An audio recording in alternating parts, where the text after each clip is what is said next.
নমস্কাৰ আজি 10:30 লগে ঘোষণা হৈ গ'ল 2025 বৰ্ষৰ মেট্ৰিক পৰীক্ষাৰ ফলাফল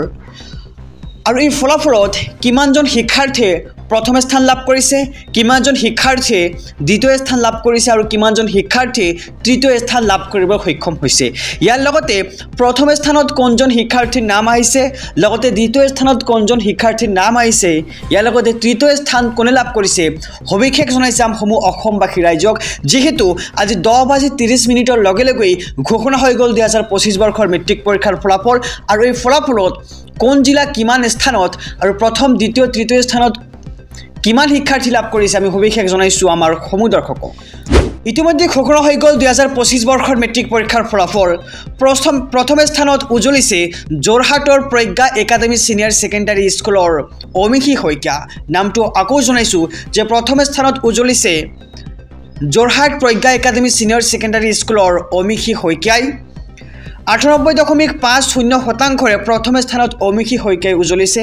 লগতে দ্বিতীয় স্থানত অসম জাতীয় বিদ্যালয়ৰ সপ্তৰ্ষ বৰদলৈ দ্বিতীয় স্থান লাভ কৰিছে তেওঁ নম্বৰ লাভ কৰিছে 98.33% দ্বিতীয় স্থানত সপ্তৰ্ষ বৰদলৈ লগতে তৃতীয় স্থানত যোৰহাটৰ প্ৰজ্ঞা একাডেমী সিনিয়ৰ সেকেন্ডাৰী স্কুলৰ অনিৰ্বাণ বৰগোহাঁই নামটো আকৌ জনাইছো যে অনিৰ্বাণ বৰগোহাঁই কিন্তু তৃতীয় স্থান লাভ কৰিবলৈ সক্ষম হৈছে 98.17% তৃতীয় স্থানত অনিৰ্বাণ বৰগোহাঁই উজ্বলিছে লগতে প্ৰায় 90,000 শিক্ষাৰ্থী প্ৰথম স্থানত উত্তীৰ্ণ হৈছে আৰু যেহেতু আজি ঘোষণা কৰা হৈছে 2025 বৰ্ষৰ মেট্ৰিক পৰীক্ষাৰ ফলাফল ৰাতিপুৱা 10:30 লগে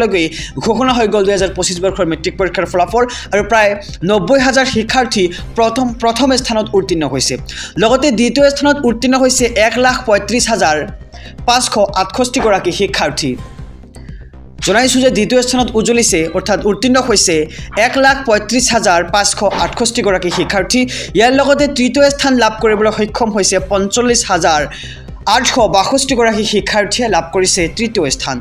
আৰু ইতিমধ্যে ঘোষণা হৈ গ'ল 2025 বৰ্ষৰ মেট্ৰিক পৰীক্ষাৰ ফলাফল আমি কেইবাটাও বাতৰি সম্প্ৰচাৰ কৰিছোঁ যে কেনেকৈ চাব মেট্ৰিক পৰীক্ষাৰ ফলাফল যেটো শিক্ষামন্ত্ৰী জানুৱাৰীয়ে ৰাতিপুৱাই কৰিছিল টুইট আৰু ইয়াৰ টুইট কৰাৰ লগে ঘোষণা কৰিছে 2025 বৰ্ষৰ মেট্ৰিক পৰীক্ষাৰ ফলাফল প্ৰথম স্থানত যোৰহাটৰ প্ৰজ্ঞা একাডেমী সিনিয়ৰ সেকেন্ডাৰী স্কুলৰ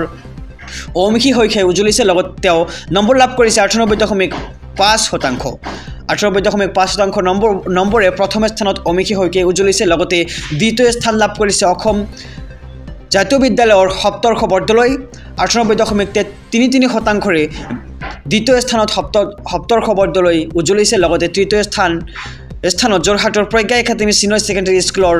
অনিৰ্বাণ বৰগোহাঁই উজ্বলিছে তেওঁ নম্বৰ লাভ কৰিছে 98.17% নম্বৰেৰে তৃতীয় স্থান লাভ কৰিছে অনিৰ্বাণ বৰগোহাঁই আৰু প্ৰায় 90,000 শিক্ষাৰ্থী প্ৰথম স্থানত উত্তীৰ্ণ হৈছে 2025 বৰ্ষৰ মেট্ৰিক পৰীক্ষাত লগতে দ্বিতীয় স্থানত 1,35,568 গৰাকী উত্তীৰ্ণ হৈছে 2025 বৰ্ষৰ মেট্ৰিক পৰীক্ষাত লগতে তৃতীয় স্থান লাভ কৰিছে 45,862 গৰাকী শিক্ষাৰ্থী আৰু 45,862 গৰাকী শিক্ষাৰ্থী 2025 বৰ্ষৰ মেট্ৰিক পৰীক্ষাত উত্তীৰ্ণ হৈছে আৰু ঘোষণা কৰা হ'ল ইতিমধ্যে মেট্ৰিক পৰীক্ষাৰ ফলাফল গতিকে আপোনাৰ